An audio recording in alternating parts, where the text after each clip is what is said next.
তোমাদের জন্য আজকে আবার একটা ছোট্ট ভিডিও নিয়ে চলে এসেছি। তোমাদের কালকে সবাই বলেছিলে, বেশ ভালো লেগেছে। তো আমি অবসর সময় যখন পাই, মানে যখন ধরো খুব মন খারাপ হয় বা অবসর সময় যখন পাই, তখন আমি না ছোট ছোট ছোট ছোট করে ওই শ্রীমদ্ ভাগবত কিংবা স্বামী বিবেকানন্দ কিংবা বেশ মহাপুরুষদের কোনো বাণী, এসবগুলো না আমি খুব পড়ি, মানে আমার ভালো লাগে পড়তে। তো সেরকমই আজকে একটা শ্রীমদ্ ভাগবত গীতা থেকে তেমনই একটা ছোট্ট বাণী, যেটা আমার খুব মন টাচ করে যায়। তো সেরকম একটা বাণী আজকে আমি তোমাদেরকে শোনাবো, কেমন? যেটা তোমাদের আমাদের সম্পর্ক নিয়ে, আমাদের সাথে খেয়াবুটি বা আমার মহুয়া শিকদারের সাথে তোমাদের যে সম্পর্ক, সেটা নিয়ে আজকে ছোট্ট একটা স্পিচ তোমাদের শোনাবো, যেটা শ্রীকৃষ্ণের কথাই এখানে বলা হয়। তো সেরকমই একটা স্পিচ। তো তোমরা একটু শুনে আমাকে বলো কেমন লাগলো, কেমন?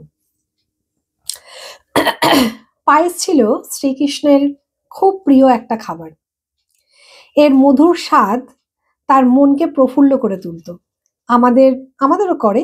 যা হোক, ছোটবেলায় কানাইয়ের মা যখন কানাইকে পায়েস বানিয়ে দিত, তখন তার মা বলতেন, গরম গরম থাকতে খেয়ে নে কানাই, ঠান্ডা হয়ে গেলে ভালো লাগবে না।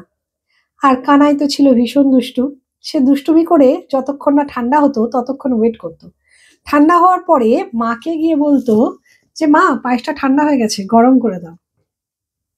তখন কানাইয়ের মা তাকে যে কথাটা বলতেন, সেটা বলতেন যে, আমি তো গরম করে দেব, পায়েসটা আমি তোকে গরম করে দেব, পায়েস ঠান্ডা হয়ে গেছে, আমি গরম করে দেব, কোনো অসুবিধা নেই। কিন্তু এর যে মধুর স্বাদ আর এর যে মিষ্টত্ব, সেই যে সুবাস, সেটা কিন্তু আর থাকবে না। কথাটা কিন্তু খুব সত্যি কথা। তাই শ্রীকৃষ্ণ বলেছিলেন, ঠিক আমাদের সম্পর্কগুলোও সেরকম। আর এটা ঠিক এইভাবেই তিনি ব্যাখ্যা করেছিলেন। আর এই সত্যটা আমাদের জীবনের সাথে সত্য। উনি, শ্রীকৃষ্ণ যখন পরে বলেছিলেন, তখন বলেছিলেন যে এই যে উনার মার কথাটা উনি জীবনের সাথে রিলেটেড করেন। কিভাবে রিলেটেড করেন? আমাদের জীবনের মধুর সম্পর্কগুলোর মধ্যে যখন একটু কটু ভাব প্রকাশ পায়, তখন আর সেই মিষ্টত্ব ভাব থাকে না। তখন কি হয়? সেই মিষ্টত্ব, একবার যদি কটু জিনিস ঢুকে যায় আমাদের সম্পর্কের মধ্যে, যেমন তোমাদের আমার সম্পর্কের মধ্যে, সব সম্পর্ক যেমন ঠিকঠাক মানে একদম সুন্দরভাবে যখন চলে, তার মধ্যে যখন কটু ভাব ঢুকে যায়, তখন আর কিন্তু সেই পায়েসের মতো আর সেই প্রথমের মিষ্টত্ব কিন্তু আর থাকে না। তখন সেইটাকে, সম্পর্কটাকে আমরা নানান রকম ভাবে জোড়াতালি লাগানোর চেষ্টা করি ঠিকই, জোড়াও হয়তো কোনো কোনো সময় লেগে যায়, কিন্তু কোথাও একটা মিষ্টত্বের অভাব কিন্তু থেকেই যায়।